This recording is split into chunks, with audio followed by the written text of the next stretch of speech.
إن الحمد لله نحمده ونستعينه ونستغفره ونؤمن به ونتوكل عليه ونعوذ بالله من شرور أنفسنا ومن سيئات أعمالنا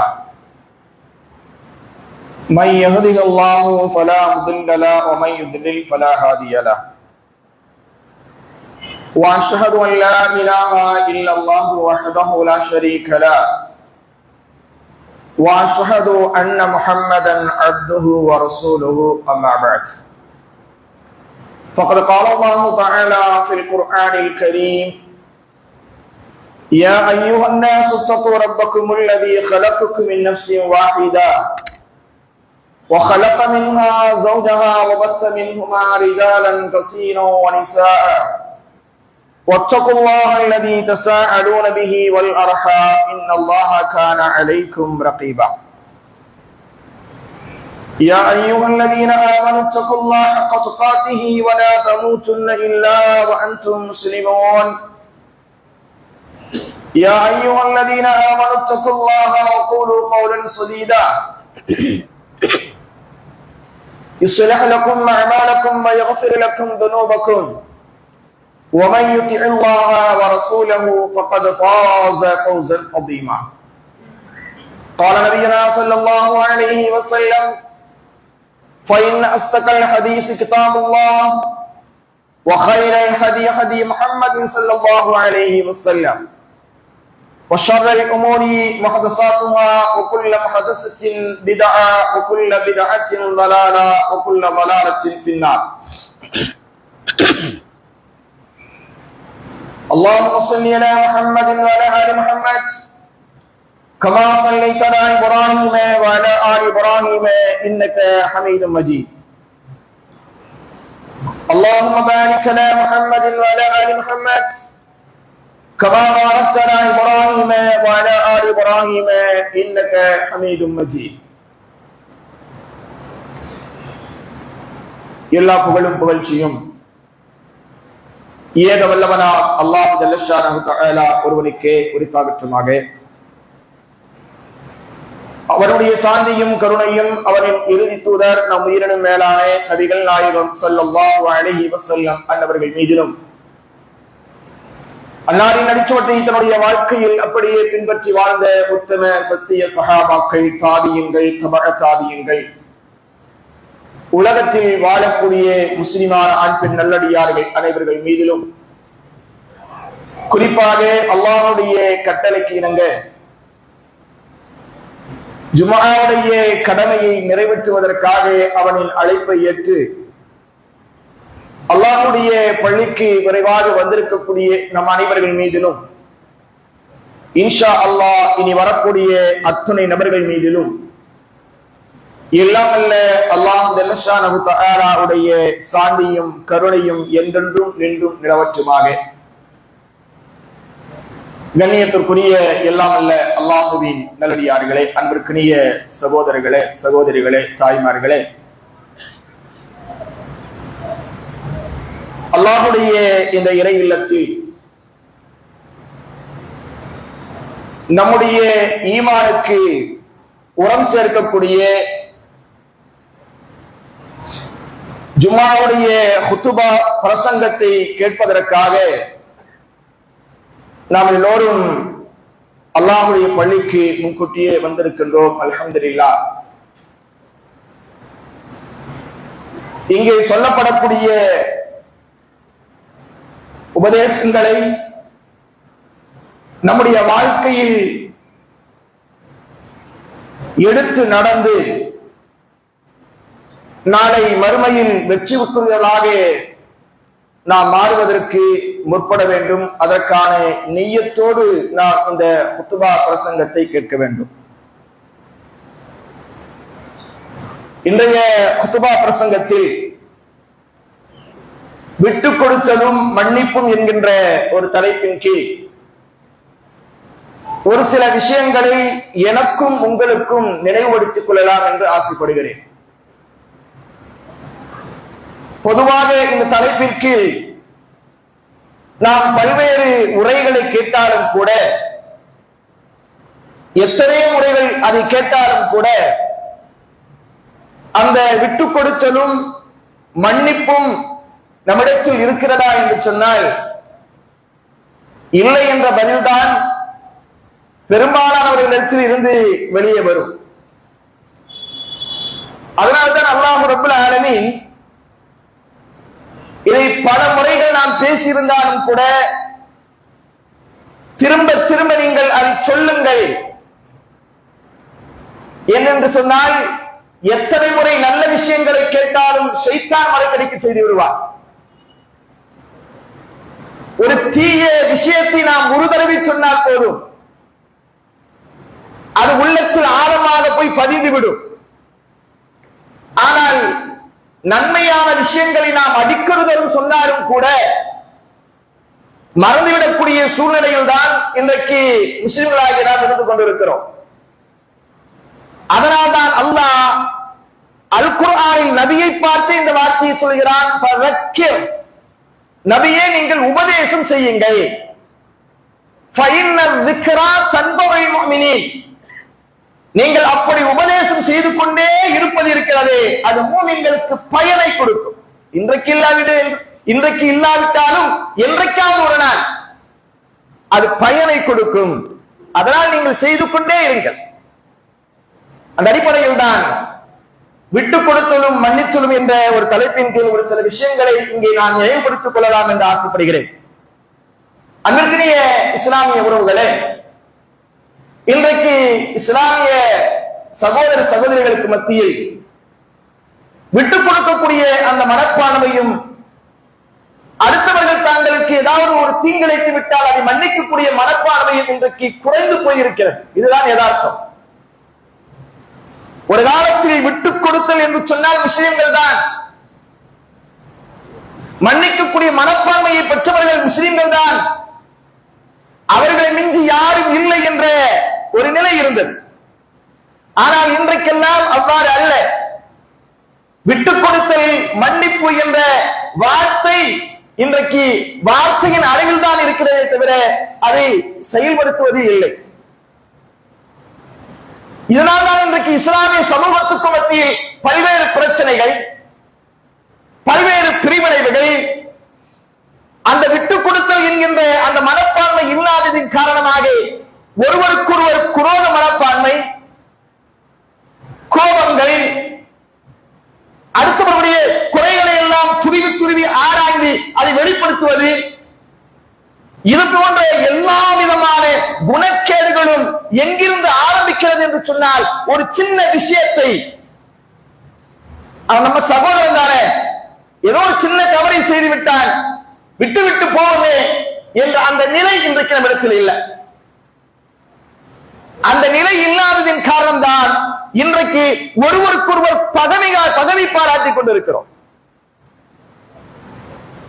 இஸ்லாமிய சகோதரர்களுக்கு மத்தியில், குடும்பத்துக்கு மத்தியில், நண்பர்களுக்கு மத்தியில் இன்றைக்கு அந்த விட்டுக் கொடுக்கக்கூடிய அந்த மனப்பான்மை, மன்னிக்கக்கூடிய அந்த மனப்பான்மை எடுபட்டு போய்விட்டதின் காரணமாக இன்றைக்கு பல்வேறு பிரச்சனைகளுக்கு நாம் என்ன செய்யறோம், சிக்குண்டு கிடைக்கிறோம்.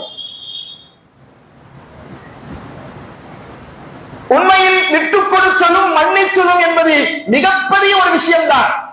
அதில் எல்லளவும் சந்தேகம் இல்லை. ஆனால் அதை செய்தால் நமக்கு என்ன பயன்கள் கிடைக்கும் என்பதை நாம் விளங்குவதில்லை. அல்லாஹ்வின் நல்லடியார்களே, இதுல என்ன பிரச்சனைன்னா, இது யாரிடத்தில் இந்த விட்டுக் கொடுக்கும் மனப்பான்மையும் மன்னிக்குதல் என்கின்ற மனப்பான்மையும் குறைந்து காணப்படுகிறது என்று சொன்னால் குர்ஆன் ஹதீஸை பேசக்கூடியவர்களிடத்தில் காணப்படுவதுதான் மிகப்பெரிய ஆச்சரியம். குர்ஆன் ஹதீஸ் என்று யாரெல்லாம் பேசுகிறோமோ அவர்களிடத்தில் தான் விட்டுக் கொடுக்கக்கூடிய மனப்பான்மையும் குறைவாக இருக்கிறது, மன்னிக்கக்கூடிய மனப்பான்மையும் குறைவாக இருக்கிறது. குர்ஆன் ஹதீஸ்னால என்ன தெரியாம இருக்கிறானே அவன் கூட விட்டுக் கொடுத்துறான், அவன் கூட சில தவறுகளை மன்னித்து விடுகிறான். ஆனால் குர்ஆன் ஹதீஸை பேசக்கூடிய நாம உள்ளத்தில் அதை அழுக்காக வைத்துக் கொண்டு அதுக்கு உரம் சேர்த்து நாம் என்ன செய்கிறோம் சொன்னால், சில நேரங்கள் சில சந்தர்ப்பங்கள் கிடைக்கின்ற பொழுது அவரை எப்படியாவது பதிவாகி விட வேண்டும். அந்த குரோத மனப்பார்வை இருந்து கொண்டே இருக்கிறது. இது ஷைத்தானின் சதிவலைகள் என்பதை நாம் மறந்துவிட்டோம். மாணவர்களே, உண்மையில் பிதாத்துவாதிகள், இறைவனுக்கு இணை வைக்கக்கூடியவர்களை இவர்களிடத்தில் ஷைத்தான் அவருடைய ஊசலாட்டத்தை அதிகம் ஏற்படுத்த மாட்டான். ஏன்? ஆல்ரெடி அவர்களை கெடுத்து விட்டாச்சு. ஷைத்தான் ஆல்ரெடி அவர்களை கெடுத்து விட்டார். இப்ப யார் டார்கெட் பண்றான்னு சொன்னா, குர்ஆன் ஹதீஸ் பேசக்கூடியவர்களை தான் ஷைத்தான் டார்கெட் பண்றான். இவன் குர்ஆன் ஹதீஸின் படி நடக்கிறான், இவன் சொர்க்கம் சென்று விடுவான். இவனை எப்படி வழிகெடுக்கிறது? அதுக்கு ஆயுதமாக எதை பயன்படுத்துவது? தன்னுடைய குணங்களான கர்வம், தற்பெருமை, ஆணவம், இந்த குணங்களை மனிதனுடைய உள்ளத்தில் விதைத்து விட்டால் அவனை நாம் வழிகெடுத்து விடலாமே. அப்படித்தான் ஷைத்தான் செய்கிறான், நம்ம வழிகெடுத்துக் கொண்டிருக்கிறான். அந்த சதிவலையில் நாமும் விழுந்து விடுகிறோம். கேட்டால் நான் குர்ஆன் ஹதீஸ் உடையவன், நான் தௌஹீத்காரன் என்றெல்லாம் பேசுகிறோம்.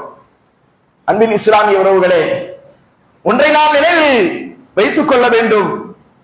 இவைகளெல்லாம் ஏகத்துவம் வளர்ந்து வரக்கூடிய குர்ஆன் ஹதீஸை பின்பற்றக்கூடிய இந்த மக்களுக்கு மத்தியிலே ஷைத்தானாகப்பட்டவன் சூழ்ச்சி செய்து நம்மை நரகம் என்று சொல்லக்கூடிய படுகொலையில் இழுத்து செல்வதற்காக செய்யக்கூடிய வேலைகள் என்பதை நாம் உணர்ந்து கொள்ள வேண்டும். கண்ணியத்திற்குரிய அல்லாஹ்வின் நல்லடியார்களே, கொஞ்சம் யோசித்து பாருங்கள். இந்த உலகத்தில் யார் தவறு செய்யாதவர்கள் இருக்கிறார்கள்? இந்த உலகத்தில் யாராவது தவறு செய்யாதவர்கள் இருக்கிறார்களா? மனிதன் என்கின்ற வட்டத்தில் இருக்கக்கூடிய எல்லோரும் தவறு செய்யக்கூடியவர்கள் தானே.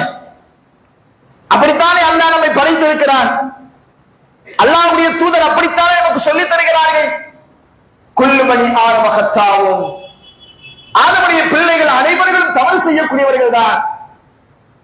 நபிகள் நாயகம் ஸல்லல்லாஹு அலைஹி வஸல்லம் சொன்னார்கள், குல்லு பனி ஆதம யஹுத்து பில்லைலி வன்னஹார், இரவிலும் பகலிலும் மனிதன் ஏராளமான தவறுகளை செய்து கொண்டேதானே இருக்கிறார். தவறுகளுக்கு அப்பாற்பட்டவர்கள் யாரும் கிடையாது. மனிதன் என்கின்ற வட்டத்திற்கு வந்து விட்டால் என்றாவது எதையாவது ஒரு தவறை செய்துதான் செய்வார். அப்படி தவறு செய்தாலும் அல்லாஹ் மன்னிக்கிறானே. அவனுக்கு அல்லாஹ்விடத்தில் பாவ மன்னிப்பு கேட்டு விட்டால் அல்லாஹ் மன்னிக்கிறானே. ஏன் இன்னும் சில நேரங்களில் கேட்கவில்லை என்று சொன்னாலும் மன்னிக்கிறானே. அதைத்தான் அல்லாஹ் என்ன செய்கிறான்? அடியாரிடத்தில் நிறுவுகிறான். உன் சகோதரன் நீ எந்த கொள்கையில் இருக்கிறாயோ அதே கொள்கையில் இருக்கக்கூடிய ஒரு சகோதரன் உனக்கு ஒரு தீங்கிழைத்து விட்டால், உனக்கு ஏதாவது ஒரு தவறை இழைத்து விட்டால், அதை நீ மன்னிச்சுட்டு போக மாட்டியா? அதை நீ மன்னிக்க மாட்டாயா? அதை நீ பகிரங்கப்படுத்துவாயா? அதை வைத்து அவனை நீ அவமானப்படுத்துவாயா? ஏன் இந்த தன்மை உனக்கு இருக்கிறது என்று அல்லாஹ் கேட்கிறான். அல்லாஹ் எதிர்பார்ப்பது அவனுடைய தன்மையை. அல்லாஹ் எதிர்பார்ப்பது அவனுடைய தன்மையை எதிர்பார்க்கிறார். இன்னல்லாஹ ரஃபீக்குன், அல்லாஹ் மென்மையானவன். யுஹிப்புர் ரிஃப்க், அல்லாஹ் என்ன செய்கிறான்? மென்மையானதை விரும்புகிறான், மென்மையாளர்களை விரும்புகிறான். ஏன் கோபப்படுற? ஏன் ஆத்திரப்படுற? அப்படி என்று அல்லாஹ் நபிகள் நாயகம் ஸல்லல்லாஹு அலைஹி வஸல்லம் அவர்கள் நமக்கு சொல்லித் தருகிறார்கள் என்று சொன்னால் கொஞ்சம் சிந்தித்து பார்க்க வேண்டும். அன்பிற்கினிய அல்லாஹ்வின் நல்லடியார்களே, இதெல்லாம் எதன் காரணமாக வருகிறது என்று சொன்னா, நம்ம உள்ளத்தை இன்னும் பரிசுத்தப்படுத்தல. எத்தனையோ விஷயங்களை கேட்கிறோம், ஆனாலும் நம்முடைய உள்ளங்களை நாம் பரிசுத்தப்படுத்திக் கொண்டோமா? உள்ளங்களை பரிசுத்தப்படுத்துவதற்கான வேலைகளை நாம் ஈடுபட்டோமா?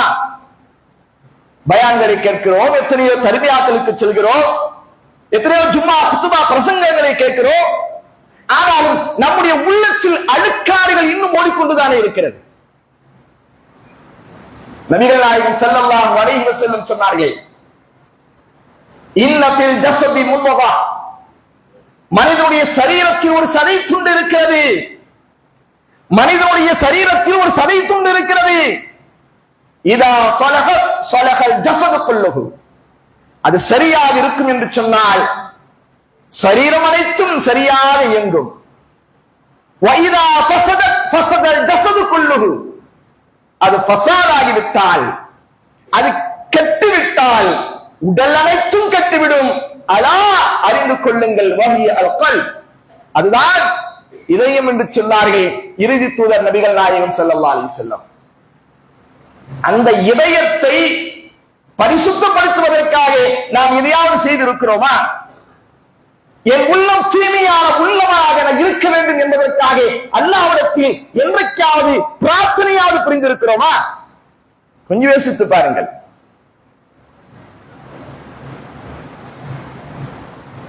அல்லாஹ்வை நாம் மறுமையில் சந்திக்கின்ற பொழுது யார் பரிசுத்தமான உள்ளத்தோடு அல்லாஹ்வை சந்திக்கிறார்களோ அவர்கள்தான் வெற்றியாளர்கள். உள்ளத்திலே பல்வேறு அழுக்குகளை வைத்துக் கொண்டு, அடுத்தவர்களை பற்றி உண்டான பொறாமைகளை வைத்துக் கொண்டு, கர்வத்தை வைத்துக் கொண்டு, ஆணவத்தை வைத்துக் கொண்டு, அதே நிலையில் நாம் மரணத்தை எய்தி விடுவோம் என்று சொன்னால், மரணத்தை நாம் தழுவி விடுவோம் என்று சொன்னால், நாளை மறுமையில் அல்லாஹ்வுக்கு முன்னால் நிற்கின்ற பொழுது மிகப்பெரிய கேள்விக்குறி நம்முடைய மறுமை வாழ்க்கை. மிகப்பெரிய கேள்விக்குறியாக இருக்கும் நம்முடைய மறுமை வாழ்க்கை. அதனால்தான் அல்லாஹ்வுடைய தூதர் ரசூலுல்லாஹி ஸல்லல்லாஹு அலைஹி வஸல்லம் அவர்களிடத்தில் கேட்கப்படுகிறது, அய்யுன் நாஸி அஃதல், மனிதர்களிலேயே சிறந்தவர்கள் யார்? மனிதர்களில் சிறந்தவர்கள் யார்? 5 நேர தொழுகையாளிகளா? ரமலான் மாதத்தில் நோன்பு இருக்கக்கூடியவர்களா? தான தர்மங்களை செய்யக்கூடியவர்களா? அல்லாஹ்வுடைய தூதர் சொன்ன வார்த்தை என்ன தெரியுமா? அல்லாஹ்வுடைய தூதர் சொன்ன வார்த்தை என்ன தெரியுமா சகோதரர்களே? குல் மஹ்மூமில் கல்பி சதூக்குல் லிசான், குல் மஹ்மூமில் கல்பி சதூக்குல் லிசான். அல்லாஹ்வுடைய தூதர் சொன்னார்கள், மனிதர்களில் சிறந்தவர்கள் யார் என்ற கேள்விக்கு அல்லாஹ்வுடைய தூதர் சொன்ன பதில், குல் மஹ்மூமில் கல்பி சதூக்குல் லிசான், உண்மையை பேசக்கூடிய நாவுடையவரும், உண்மையை பேசக்கூடிய நாவுடையவரும் உள்ளத்தில் இருப்பதை அகற்றக்கூடியவரும் என்றார்கள்.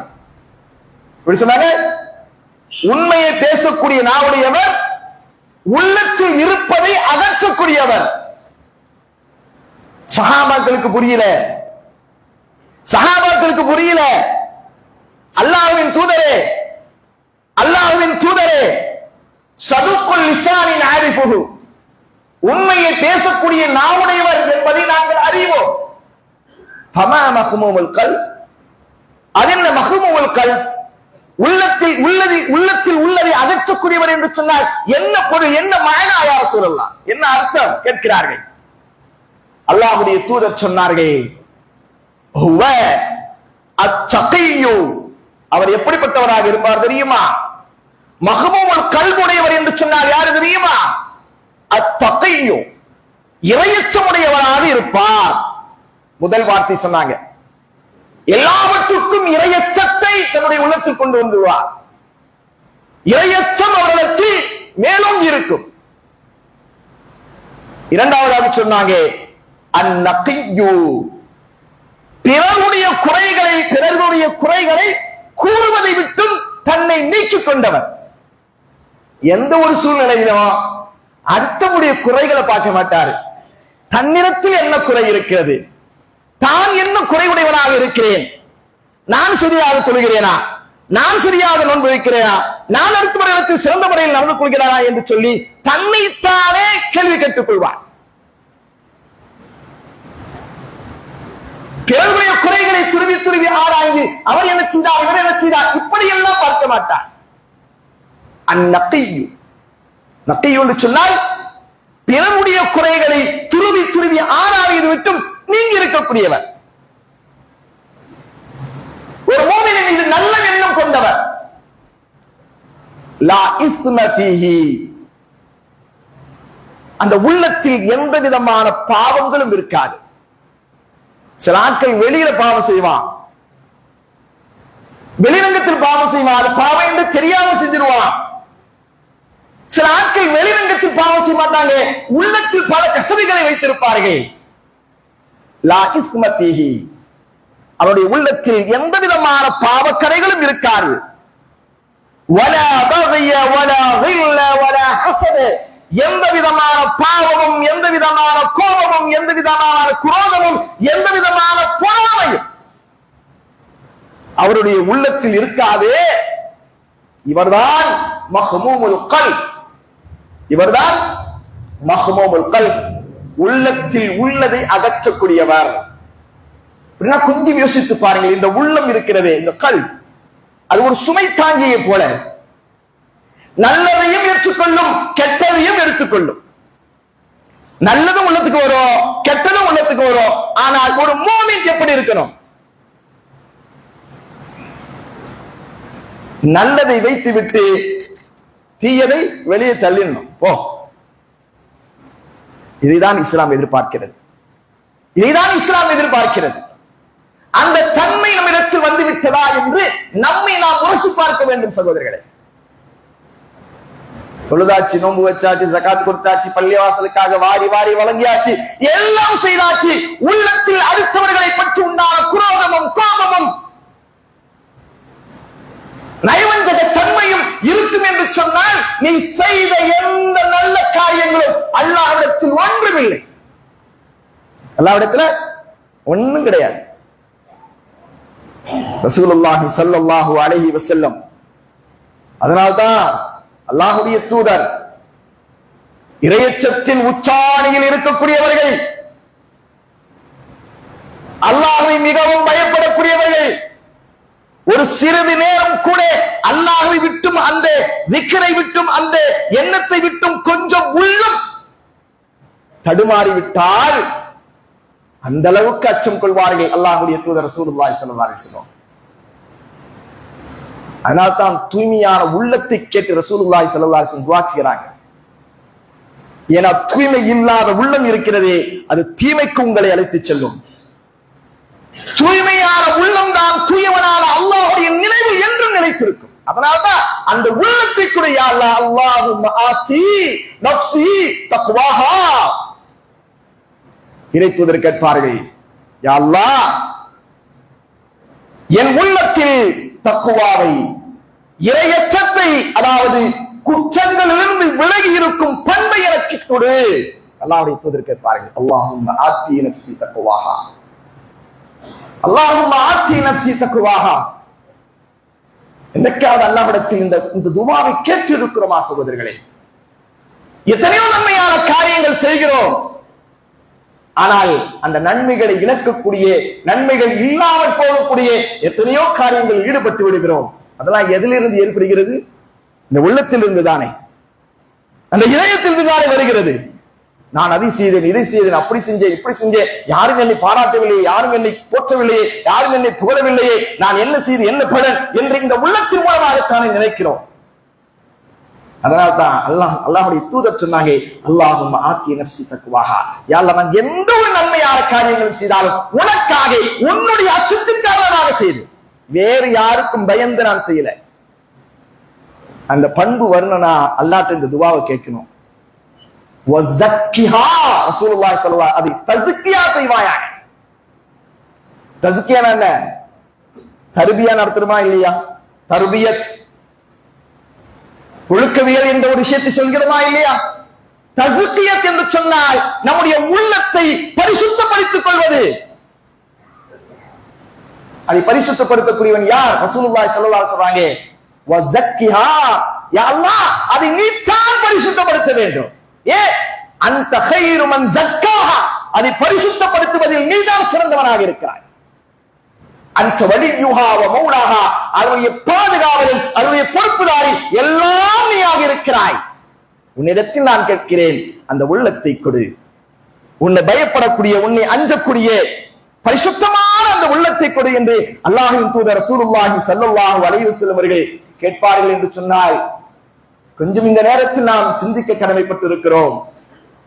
நம்முடைய உள்ளங்கள் எல்லாம் பல்வேறு அழுக்குகளை சுமந்து கொள்ளக்கூடிய உள்ளங்களாக இருந்து கொண்டிருக்கிறது. அல்லாஹ்வுடைய தூதருடைய உள்ளம் என்றைக்கும் தூயவனான அல்லாஹ்வையே துதிபாடிக் கொண்டிருக்கக்கூடிய உள்ளம். அந்த உள்ளம் உடையவர்களே அல்லாஹ்விடத்தில் இப்படியான பிரார்த்தனைகளை புரிகிறார்கள் என்று சொன்னால், நாம் எந்த அளவுக்கு அல்லாஹ்ட்ட இதை குறித்து கேட்கணும். அந்த உள்ளம் பரிசுத்தமாக இருந்தால் மட்டும்தான் நாளை மறுமையில் அல்லாஹ்வை நாம் சந்திக்க முடியும். சகோதரர்களே, இப்ராஹிம் அலைஹிஸ்ஸலாத்து வஸலாம் துஆ கேட்டார்கள், யா அல்லாஹ், நான் உன்னை சந்திக்கின்ற பொழுது பரிசுத்தமான உள்ளத்தோடு நான் உன்னை சந்திக்க வேண்டும். பிகல்பின் சலீம், எந்த விதமான அழுக்குகளும் இல்லாத அந்த உள்ளத்தோடு நான் உன்னை சந்திக்கணும். பெரிய இபாதத்துகளை செய்துவிட்டு போய் சந்திப்பது அல்ல. அதெல்லாம் யாராவது வாங்கிட்டு போயிடுவாங்க. கடைசியில் யாருக்காவது ஏதாவது தவறுகள் செய்து விட்டால் அதையெல்லாம் எல்லாம் பங்கிட்டு கொடுத்துருவான். உங்ககிட்ட ஒண்ணு இல்லாம போயிடும். உள்ளத்தை மட்டும் நாம் பரிசுத்தப்படுத்திக் கொண்டோம் என்று சொன்னால் நிச்சயமாக நாம் மறுமையில் மகத்தான வெற்றியை பெற்றுக் கொள்ளலாம். இது எதற்காக நான் சொல்றேன்னா, இந்த உள்ளம் சரியாக இருந்தாதான் விட்டு கொடுத்தல் என்கின்ற பண்பு நம்மள்கிட்ட வரும். மன்னிக்கக்கூடிய அந்த மனப்பான்மை நமக்கு வரும். என்னைக்கு உள்ளத்தை நாம பரிசுத்தப்படுத்தலையோ, விட்டு கொடுத்தல் என்கின்ற அந்த மனப்பான்மையும் வராது, மன்னிக்கக்கூடிய அந்த தன்மையும் நம்மள்கிட்ட வராது. அன்பானவர்களே, ரசூலுல்லாஹி ஸல்லல்லாஹு அலைஹி வஸல்லம் ஏராளமான செய்திகளை நமக்கு சொல்லி தராங்க. இதுல இருந்து நாம எப்படி எல்லாம் நீங்கணும், அதற்கான என்னென்ன வழிகள், எதன் மூலமாக எல்லாம் விட்டு கொடுக்குதல் வேண்டும், யார் எதையெல்லாம் நாம் மன்னிக்க வேண்டும் என்பது குறித்து ஏராளமான செய்திகளை நபிகள் நாயகம் ஸல்லல்லாஹு அலைஹி வஸல்லம் சொல்றாங்க.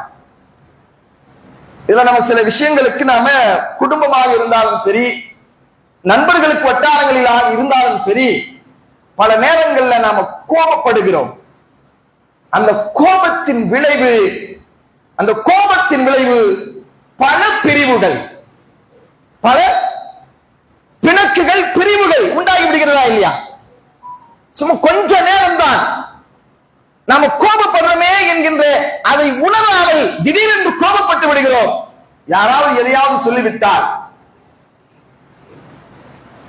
சொல்லுவாங்க, கோபம் கொண்டு எழுந்தவன் நஷ்டம் அடைந்தான் சொல்லுவாங்க. கோபம் கொண்டு எழுந்தவன் நஷ்டம் அடைந்தான் சொல்லுவாங்க. உண்மை, யதார்த்தம். எதற்கு கோபப்படுகிறேன் என்றே அவர்களுக்கு தெரியாது. ஆனால் கோபம் ஷைத்தானின் மூலமாக ஏற்படுகிறது. அந்த நேரத்தில் உங்களுக்கு கோபம் வந்தால் அல்லாஹ்விடத்தில் நீங்கள் ஷைத்தானை விட்டு பாதுகாப்பை தேடிக் கொள்ளுங்கள் என்றார்களா இல்லையா ரசூலுல்லாஹி ஸல்லல்லாஹு அலைஹி வஸல்லம்? கோபம் வந்துச்சா உடனே அஊது பில்லாஹி மினஷ் ஷைத்தானிர் ரஜீம் என்று சொல்லி பிரார்த்தனை அல்லாஹ்விடத்தில் புரிஞ்சிருந்தோம். அல்லாஹ் ரப்பல் ஆலமீன் கோபத்தை விழுங்கக்கூடியவர்களை அல்லாஹ் எவ்வளவு சிலாகித்து கூறுகிறான் தெரியுமா? நமக்கு கோபம் வருதுங்க, நமக்கு கோபம் வருது.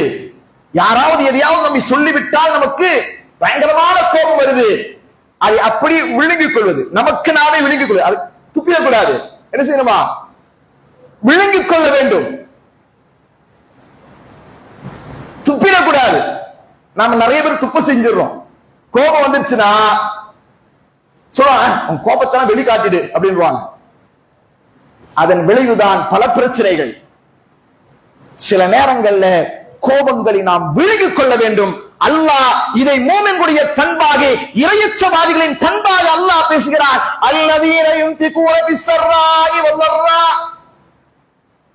அவர்கள் எப்படிப்பட்டவர்கள் என்று சொன்னால், இன்பமான நிலையிலும், அதாவது செல்வமான நிலையிலும், துன்பமான நிலையிலும், அதாவது வறுமையான நிலையிலும் அல்லாஹ்வுடைய பாதையிலே அவர்கள் செலவு செய்வார்கள்.